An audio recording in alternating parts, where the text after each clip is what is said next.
I'm Steph from the Each Day Slow blog, and today I wanted to talk to you about writing because writing is hard. You would think as a blogger and someone who writes often that this would come naturally and be a lot easier than it actually is, but I mean, some days it's like the floodgates are open and like, let's do this thing and get stuff down and like, whew.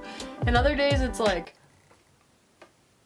I have no idea what I'm doing. Why did I choose to do this? Who the heck is listening? Who cares? I think if you want to write and you want to blog, then you will find a way to do it, to push through, and to just keep creating. So let's jump on in head first, like the floodgates are flowing. This is gonna open up some ideas for you guys, and like, let's get writing.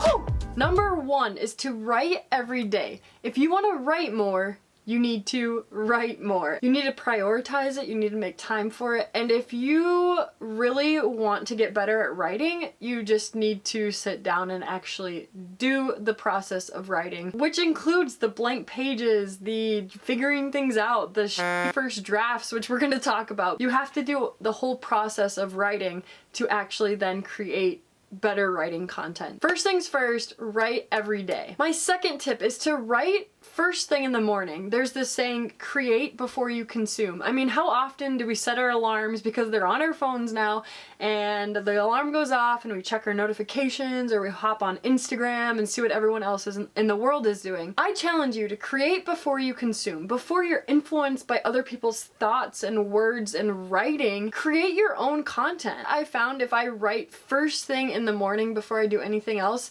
that I am just more creative. Even if it's not good writing, it just opens up this creativity that then kind of sets me on a really good path for the rest of the day. So writing first thing in the morning helps you prioritize your writing. Like I said, tip number one, you get it in right away every single day. And then two, you're creating before you're consuming, which means that you are writing your own thoughts and your own words in your own way. Tip number three is to have a plan for your writing. If you're gonna write first thing in the morning, have an idea the night before of what you're going to write about. Have a topic. I literally keep a list of blog or writing topics on my computer, and I know before I go to bed what I want my writing topic to be in the morning. What's great about this is like sometimes I follow the topic and it goes as planned, and other times I'm like, okay, I have my topic, I'm gonna start writing, and then I go a totally different direction, which is okay because at least you're writing. Like, you're getting words down, which is often the hardest part, but also where the breakthroughs happen. So tip number three is to not just sit down with a blank piece of paper or a blank screen and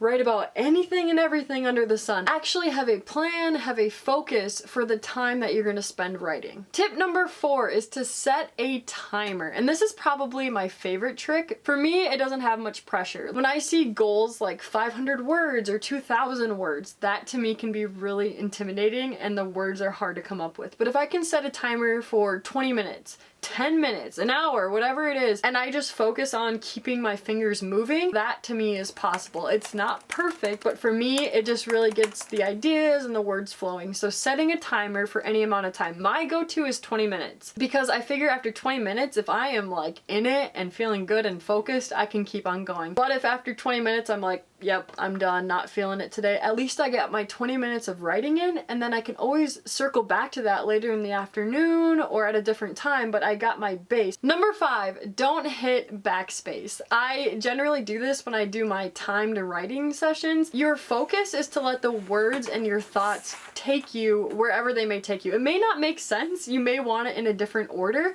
but by not hitting backspace, it just allows you to flow. So many times I sit down with a plan or a vision or I have my blog topic and I'm like, this is gonna be awesome, here I go. And I can't write that first sentence. Like, that first sentence just isn't perfect, so it stops the rest of the content from being created. But when I use the no backspace technique, it forces me to write that first sentence and keep going, and then I can see what I came up with and then always circle back to that at a later time when I go to edit. When I started using it, it really, really improved my writing, and it also just like improved the quantity of my writing. I was able to get more words down and more thoughts out, and just really drastically improved in that sense. Tip number six, first drafts. I love this because it's so true. It's in Anne Lamott's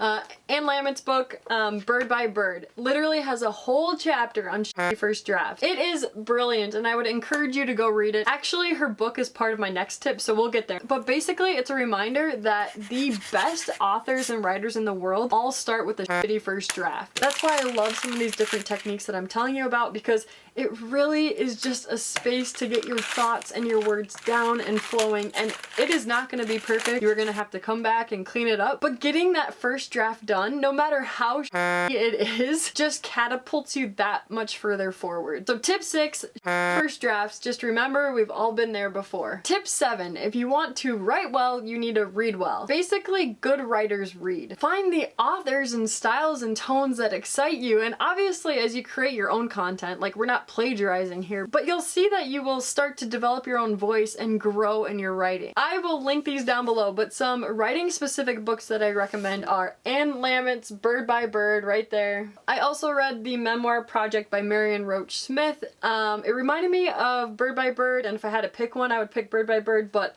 of course I learned some things from it, so a good book to read nonetheless. And in my queue is Everybody Writes by Anne Handley, so we'll see what happens here, but I'll link this one down below too. And then one that I think everyone should read because it is awesome and beautiful and a big kick in the butt, quite frankly, is for any creative actually, is Big Magic by Elizabeth Gilbert. One of my favorites and really inspiring. It just helps you really work through some of those fears and doubts that a lot of creatives, bloggers, writers have. So give that one a read for sure. And number 8, quite frankly, people are not paying that close of attention. Yes, the goal is to grow and have more readers and more subscribers, but people are so consumed by their own lives that they're not paying that close of attention to you. Which is kind of harsh, but should also kind of be a relief for you, because I think that the fear of putting out work and what people are gonna say and think and judge you for stops so many people from doing the actual writing part. So knowing that they're not paying that close of attention should free you up from that. I know it's way easier said than done, I've been there too,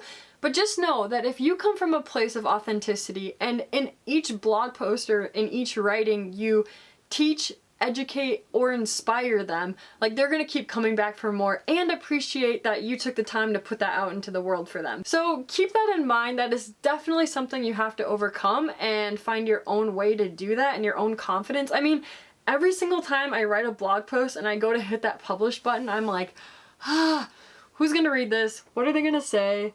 Why? Oh gosh, is this the best I could have done? You know, there's so many doubts and fears, but I think that people don't care as much as we think that they care. I mean, they definitely care. I know you guys care, but I think it's more like they appreciate where we're coming from when we're coming from a real place, from the heart. So keep that in mind, that people aren't paying that close of attention. So there you go, 8 different tips and techniques that I use and would recommend for you guys, but let me know what you think below, because I'm always looking for ways to get better at writing, more efficient at writing, more confident in writing. So let's help each other out and just let me know in the comments below. Guys, if you liked this video, be sure to give it the thumbs up, subscribe to my channel, share it with a friend. I would so appreciate that. It means a lot to me. I had a lot of fun today. Writing is something that I do every single day and think about so much, but never really get to share with others. So I had a lot of fun just talking about what works for me and will hopefully work for you too. Okay, that's it. I'm done. We'll see you guys on the next video. Thanks again for being here. Have yourself a beautiful day. A good one. A great one. Okay. Goodbye. Goodbye, goodbye, goodbye.